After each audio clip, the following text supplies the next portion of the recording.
Baker Mayfield was a walk-on at Texas Tech, then at Oklahoma, and somehow he became the first walk-on ever to win the Heisman Trophy. In 2018, he went first. Fast forward to 2018. He goes first overall to the Cleveland Browns, a team fresh off a 0-win season. And in his very first game, boom, he snapped their 19-game losing streak just like that. That same year, he smashed the NFL rookie touchdown record. 2 years later, he dragged the Browns to their first playoff win since 1994. But then, the wheels fell off. You had the torn labrum, the whole OBJ soap opera, and the Deshaun Watson trade. By 2022, Cleveland shipped him off for a measly conditional 5th-round pick. Ouch. He bounced to Carolina, then LA. And get this, 2 days after signing with the Rams, he orchestrates a 98-yard game-winning drive against the Raiders. Are you kidding me? Next stop, Tampa Bay. Everyone thought the Bucs were toast after Brady retired. Instead, Baker leads them to back-to-back division titles and a playoff win, picking up 2 Pro Bowl nods on the way. Okay, sure, the Bucs' 2025 season didn't end with a ring, but don't count him out. The Baker Mayfield saga is far from over. From walk-on to #1 pick, to total outcast, and back to superstar. This is the rise, fall, and resurrection of Baker Mayfield. Kid grew up worshiping Oklahoma football, just dreaming of rocking that Sooners jersey one day. But back then, it was just a pipe dream. It wasn't until Lake Travis High School that Baker finally got his shot to show what he was made of. He wasn't the biggest guy, wasn't the strongest, but nobody had more heart. He led Lake Travis to a 25-2 record, bagged a state title, and tossed over 6,200 yards and 67 touchdowns in just 2 seasons. But when recruiting season rolled around, crickets. All that winning didn't seem to mean squat. Actually, he only snagged 4 offers: Washington State, Rice, New Mexico, and Florida Atlantic. The big-time programs, they ghosted him. But Baker wasn't settling. He wanted to play at the top level and stick it to every scout and coach who doubted him. So instead of the easy ride with a scholarship, he took the rocky road. He packed his bags and walked on at Texas Tech. And that's when things finally started to click. See, a few weeks before kickoff, Tech's starter, Michael Brewer, goes down with a back injury. So Baker beats out this 4-star recruit, Davis Webb, for the gig. And when he trotted out onto the field against SMU, history made. First true freshman walk-on quarterback in FBS history to ever start a season opener. But he wasn't done rewriting the history books, because the dude absolutely went off for 413 yards, 4 touchdowns, and 43 completions. He even broke a record held by his own coach, Cliff Kingsbury. And over the next few weeks, the legend just kept growing. Through 2 games, Baker had more stats than any freshman QB in Texas Tech history. The fans? They were absolutely obsessed with him. The squad rallied around him, but then things went south. A knee injury mid-season put him on the bench, and when he was finally healthy, his job was gone. "We were 5-0 when I started," he said. "Then 3 games later, I'm healthy, ready to rock, and they wouldn't put me back in. I was like, what the hell is going on?" Confusion turned to tension, and tension turned to straight-up anger. When Baker finally asked about a scholarship, radio silence. Feeling stabbed in the back, the Big 12 Freshman of the Year made a move that shocked everybody. He was bouncing from Texas Tech to chase that childhood dream. "I grew up an Oklahoma fan," he said. "So when I saw that, I was like, okay, this is my shot. I've kinda leveled the playing field. I know I can hang at this level now, right? I'm gonna go chase my dream at Oklahoma." But it wasn't that easy, seeing as Oklahoma was a rival Big 12 school. Tech blocked the transfer. They didn't want to face Mayfield, and back then, schools had total control over where players could go. Baker's family was livid. His dad, James, even went to the papers, calling Kingsbury a scoundrel and accusing the school of holding his son hostage.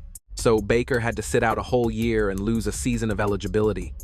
Most guys would have just quit right then and there, but not Baker. He packs up, drives to Norman, and without even calling ahead, walks into the Oklahoma football office and goes, "I'm here to play." I literally had to shake Bob Stoops' hand and ask if I could be on the team. Just like that, Baker Mayfield was betting on himself all over again, this time walking on at Oklahoma. After sitting out the whole 2014 season, Baker won the starting gig in 2015, beating out Trevor Knight and instantly breathing new life into the program. He took them to the college football playoff and finished top 5 for the Heisman. Then came 2016, the chaos, the swagger, the show. And man, was it a spectacle when Baker faced his old squad, Texas Tech, led by Patrick Mahomes. Mahomes put up absurd numbers: 734 passing yards, 85 rushing yards, and 59 points. But it wasn't enough. Baker led the Sooners to 66 points in a record-breaking duel with 1,279 combined yards. By season's end, Baker was top 3 in Heisman voting. But underneath the hype, there was a harsh reality. Time was running out. Because of those transfer rules, he'd lost a year of eligibility. This was supposed to be his last ride, or so he thought. On June 1st, 2016, the Big 12 voted down a rule that would have helped walk-ons like Baker get that year back. But the very next day, they tweaked it and voted again. This time, it passed. Walk-ons transferring in conference could finally keep their eligibility. And in a twist of poetic justice, Texas Tech, the school that tried to block him, voted yes. They called it the Baker-Mayfield rule. It gave him one last shot to write his own ending. And in 2017, he didn't waste a single second. In September, under the Columbus lights, he silenced over 100,000 Ohio State fans. He grabbed the Oklahoma flag, sprinted to midfield, and planted it right in the center of their O. Iconic. The higher-ups forced him to apologize after the game, but later he admitted, on a scale of 1 to 10, his sincerity was a solid 0. A few weeks later, he shredded rival Oklahoma State for a school record 598 yards and 6 touchdowns in a 62-52 classic. He steered the Sooners to a Big 12 hat trick, racking up almost 4,600 passing yards and 43 touchdowns along the way. But it wasn't exactly a smooth ride. Remember that infamous night in Arkansas where a public intoxication arrest and a failed attempt to outrun the cops put a damper on things? That was his wake-up call. He locked in, and on December 9th, 2017, he made history as the first ever walk-on to hoist the Heisman Trophy. Next up was the draft, but this quarterback class was absolutely stacked. You had Sam Darnold as the safe bet, and Josh Allen with that cannon of an arm. Josh Rosen was the technical wizard, and Lamar Jackson was pure electricity. Then you had Baker, the double walk-on with a chip on his shoulder the size of a stadium. But Baker didn't care about the critics. His attitude was simple. If you don't like me, that is your problem. He basically said, when I step on that field and play with my confidence, I'll force the doubters to respect me, even if they didn't appreciate me at the start. Meanwhile, one organization was lurking in the shadows, a team that had been hunting for a pulse at quarterback for decades, the Cleveland Browns. We're talking about a squad fresh off a 0-16 nightmare, having churned through 28 starters since '99. They didn't just need skill, they needed a savior. That is exactly what Mayfield brought to the table. When Roger Goodell walked up to the podium on draft night, the whole league went silent. With the first pick in the 2018 NFL Draft, the Cleveland Browns select Baker Mayfield, Oklahoma. It was a crazy road to the top for the kid, but honestly, the roller coaster was only just leaving the station. Even though he was the top dog, Coach Hugh Jackson benched him for Tyrod Taylor. Fast forward to week 3, Cleveland is winless, down 14-0 to the Jets, and looking miserable. Then Taylor goes down with an injury, and suddenly, the guy who walked on twice in college is stepping into a huddle that hadn't tasted victory in 635 days. That's when the magic happened. Baker completed 17 of 23 passes for 201 yards, shredding New York's defense with pure attitude. He even snagged a 2-point conversion catch from Jarvis Landry. When the dust settled, the board read, Browns 21, Jets 17. The curse was broken, and from that moment on, the rookie never checked the rearview mirror. He got the keys to the offense the following week, quarterback number 30 since '99, and instantly transformed the league's punchline into a must-watch squad. You had that nail-biter overtime win against the Ravens to kick off his winning ways. Then came the 3-touchdown masterclass against Atlanta with a near-perfect rating, followed by dropping 4 scores on the Bengals to snap a road losing streak dating back to 2015. The guy got so famous, Progressive gave him his own sitcom-style commercial campaign. You know, the one, At Home with Baker Mayfield. In just 13 starts, he tossed for 3,725 yards and 27 touchdowns, shattering the rookie record held by Peyton Manning and Russell Wilson. He missed out on Rookie of the Year, but who cares? Cleveland finally had an alpha who could talk trash, back it up, and electrify the whole city. Heading into the off-season, the vibes were immaculate. It felt like a brand new day in Cleveland. The front office pushed all their chips to the middle, trading for superstar Odell Beckham Jr. to run routes opposite Jarvis Landry. You had Nick Chubb pounding the rock, Myles Garrett destroying backfields, and a swaggering quarterback ready to rewrite history. What could possibly go wrong? Spoiler alert, everything. Week 1, 2019, the Titans came into town and crushed them 43-13, with Baker throwing 3 fourth-quarter picks. It only got worse. The offensive line crumbled, and Freddie Kitchens' play calling was, well, let's just call it a chaotic mess. They finished a pathetic 6-10. Mayfield managed 22 touchdowns but threw nearly as many interceptions, 21. The same pundits who crowned him King of Cleveland were suddenly asking if he was just a flash in the pan. Enter Kevin Stefanski in 2020. His mission? Simplify the scheme and build a system that actually worked for his quarterback instead of fighting him. It started hot. They went 4-1 for the first time since the 90s, but it wasn't all sunshine and rainbows. Pittsburgh humbled them in Week 6. Baker got banged up, and the critics got loud. Then, in Week 7 against Cincy, he started 0 for 5 with a pick. Then, he flipped the switch. Mayfield went absolute supernova, completing 22 of his next 23 throws and tossing 5 touchdowns. He capped it off with a laser to Donovan Peoples-Jones with 11 seconds left to seal a 37-34 win. Against Tennessee in Week 13, he tied Otto Graham's franchise record by throwing 4 touchdowns in the first half alone. By Week 17, they were on the brink of history. They finally snapped the NFL's longest active playoff drought, 18 years of misery and that infamous jersey of failed names over. But the script got even better. Wild card weekend against the Steelers, the big brother who had stuffed them in a locker for decades. Before kickoff, disaster struck. Coach Stefanski and a bunch of starters were ruled out due to the virus. Everyone predicted a slaughter. And they got one, just not the one they expected. First play. The snap sails over Big Ben's head into the end zone. Touchdown, Browns. Then Baker went to work. 263 yards, 3 scores, 0 mistakes. The 48-37 victory gave Cleveland its first playoff win since '94. They battled Patrick Mahomes and the Chiefs the following week but came up just short, losing 22-17. After 4,000 yards and 30 touchdowns on the season, calling the Browns legitimate Super Bowl contenders for 2021 wasn't crazy. That is, until Week 2. Baker threw a pick, tried to make a tackle, and everything changed. In that split second, his shoulder just snapped, a torn labrum in the non-throwing arm. But Baker? He wasn't sitting out. He slapped on a harness, gritted his teeth, and swore he was fine. Classic Baker. Fearless, maybe too fearless. Because that injury, it became a ticking time bomb. A month later against Arizona, pop goes the shoulder again.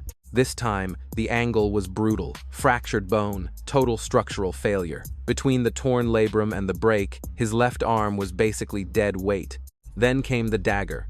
Odell Beckham Jr.'s dad dropped a viral supercut exposing every single throw Baker missed to his son. That poured jet fuel on a locker room already in flames. Within days, Odell was packing his bags. Cleveland went 8-9. Baker put up over 3,000 yards, 17 scores, and 13 picks. Mediocre, sure, but he was headed for surgery. The team just needed to stand by him. Instead, the rumor mill started spinning about Deshaun Watson. Let's cut to NFL Network's Ian Rappaport. Ian, what's the move? And the bomb drops. Deshaun Watson is expected to join the Cleveland Browns. Yeah, you heard that right. In a plot twist nobody saw coming, sources say Watson is waiving his no-trade clause exclusively for Cleveland. But wait, there's more. We are talking a 5-year, $230 million deal, every single cent guaranteed. Just like that, the guy who broke the playoff drought back in '94 was demoted to backup. The kicker? Nobody even told him. He found out on Twitter like the rest of us. He said he felt 100% disrespected. They told him one thing to his face and did the exact opposite behind his back. That is the situation. Baker demanded out instantly. The Browns stalled, and when they finally shopped him, crickets. Nobody wanted a quarterback fresh off shoulder surgery. Finally, come July, Carolina called offering a measly conditional fifth-round pick. Cleveland wanted him gone so bad they ate $10 million of his contract. So there he was, heading to Carolina to battle Sam Darnold, the same dude he beat for the #1 pick in 2018. But the NFL scriptwriters love a good storyline. Week 1, 2022. Browns versus Panthers, the ultimate revenge game. Baker came out firing 235 yards and a score, almost pulling off the comeback. But Carolina lost on a field goal as the clock expired. Then, disaster struck again, a high ankle sprain against San Francisco. He sat out, came back as a backup, and got benched halfway through the year. Carolina was 1-5, and Baker was done. He asked for his release. In just 6 months, he'd been traded for peanuts, benched, and cut. It looked like career over. Then the phone rang. Los Angeles. The Rams were decimated by injuries, and Matthew Stafford was down with a spinal cord scare. McVay just needed a pulse under center. Baker touched down in LA on December 6th. Kickoff was Thursday, December 8th. He had 48 hours, 2 days to learn the system, 2 days to learn names. They handed him a playbook with 76 plays, way too much to digest in 24 hours. It sounded like a suicide mission, which meant it was right up Baker's alley.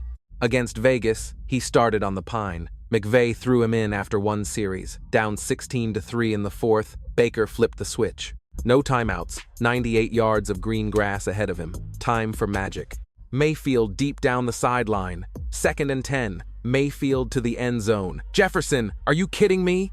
A 98-yard game-winning drive capped by a dart to Van Jefferson with 10 seconds on the clock. 230 yards later, he was the NFC Offensive Player of the Week. 2 weeks later, he hung 51 points on the Broncos in a total blowout. But the Rams were still Stafford's team. When the season ended, Baker was a free agent again. That brief stint proved he still had juice. The Tampa Bay Buccaneers swooped in with a 1-year, $4 million prove-it deal. He was stepping into the void left by the GOAT, joining a team staring down a rebuild nobody wanted. Sure, they had studs like Mike Evans, Chris Godwin, and Levante David, but without Brady? Everyone thought the Bucs were toast. Baker had nothing to lose. He told the press, "It's not a chip. I have a whole boulder on my shoulder." After winning the job in camp, he lit up Minnesota in Week 1 with 2 touchdowns and a gritty scramble to seal the W. Week 2 against Chicago, 76% completion rate. The experts called them the worst team in football, but the Bucs kept punching back. Baker threw for over 4,000 yards and 28 touchdowns, career bests leading Tampa to a 3rd straight NFC South crown. Then came the performance that put the league on notice. Week 15 at Lambeau, frozen tundra. Baker went nuclear, 381 yards, 4 scores, and a perfect passer rating. First visitor in NFL history to ever do that in Green Bay. He ended up 3rd in Comeback Player of the Year voting. But the real mic drop happened in the wild card round against Philly. The Eagles were fresh off a Super Bowl appearance and stacked. Pundits predicted a blowout, and they got one, just not for Philly. Baker dissected them for 337 yards and 3 scores, a 32-9 beatdown of an NFC juggernaut, kicked to the curb by Cleveland, ghosted by Carolina, and left for dead by the rest of the league. Baker Mayfield didn't just rebuild, he reloaded, brick by brick. Gone was the brash kid with a chip on his shoulder trying to prove he fit in. He knew he was the real deal. Sure, they took a 31-23 loss to the Lions the next week, but the Bucs had seen the magic, handing Baker a massive 3-year, $100 million bag. He kept it real, saying, "Look, I could hang up the cleats right now, live like a king and never work again, but I'm not here to coast. I want to be a legend." Heading into 2024, nobody was betting the house on Tampa Bay. New play caller, shaky offensive line, and experts predicting a total faceplant. Baker, he just laughed. He's heard the noise before. Week 1, he absolutely torched Washington. 24 of 30, 289 yards, 4 touchdowns. Mike Evans looked like he found the fountain of youth, snagging fades like it was 2016 all over again. Even with Evans and Godwin sidelined, Baker was dealing, tossing a career-best 37 completions like it was nothing. Next up, he sliced the Giants to ribbons, played through an Achilles scare to beat Carolina in overtime, then wrecked Vegas and the Chargers back-to-back. 7 touchdowns, 80% completion rate. The man was on fire. Then Week 17 rolled around, and Baker went full superstar mode. 27 of 32, 359 yards, 5 touchdowns. NFC Offensive Player of the Week, you bet. Needing one win to clinch the division, down double digits to the Saints? No sweat. Baker engineered 3 straight touchdown drives to lock up a 4th straight NFC South title. He finished with 4,500 yards, 41 touchdowns, and a 71.4% completion rate, joining an elite club of just 4 quarterbacks to ever top 71%. After a heartbreaking 23-20 playoff exit against the Commanders, the Bucs doubled down on offense, snagging wideout Acha Ibuka in the first round. Kickoff 2025. Baker wasn't just redeeming himself, he was taking over. Started on the road against the Falcons. Trailing with 2 minutes on the clock? Baker time. He led a clutch drive to steal a 23-20 win against Seattle's vaunted defense. He went 29 for 33, piling up 379 yards and 2 scores in a wild 38-35 shootout. Every week, the Bucs were primetime TV, and every week, Baker cooked. Then came the Niners in Week 6. Tampa was decimated, top 4 receivers out, starting running back gone. By all logic, they were toast. Baker didn't get the memo. He threw for 256 yards, making receiver Tez Johnson look like the league MVP. Even Tez was confused. Tez said, "I asked Shep, yo, are they chanting MVP for me?" He said, "Yeah." I'm like, "I ain't even do nothing this year." Then Shep goes, "Nah, bro, they're talking about Baker." And I was like, "Oh, okay, that makes sense. Dude is the MVP." Despite losing Godwin and the offensive line crumbling, and Evans nearly done for the year, Baker kept them atop the NFC South for a hot minute. After a sizzling 5-1 start, the kitchen closed. The Bucs dropped 8 of their next 10, 5 losses by a single score. Their wins were by the skin of their teeth, 5 points combined, and nothing summed up the chaos like Week 15 in Atlanta. Tied for first, playing a Falcons team with nothing to lose, up 2 touchdowns in the 4th. With a minute 20 left, their win probability was 92.8%. Then, total meltdown, defense collapsed, offsides penalty, and boom, Bucs lose 29-28. Control was gone. They needed a miracle from the football gods, and the line was busy. Playoff dreams officially died when the Saints choked against Atlanta in the finale. The Panthers snatched the division on a tiebreaker. Rough ending for the team, but the Baker Mayfield saga? Far from over. If we know one thing about this guy, it's that he eats adversity for breakfast. If you dug this story, stick with NFL Facts, smash that subscribe button, and check out our other bangers right here.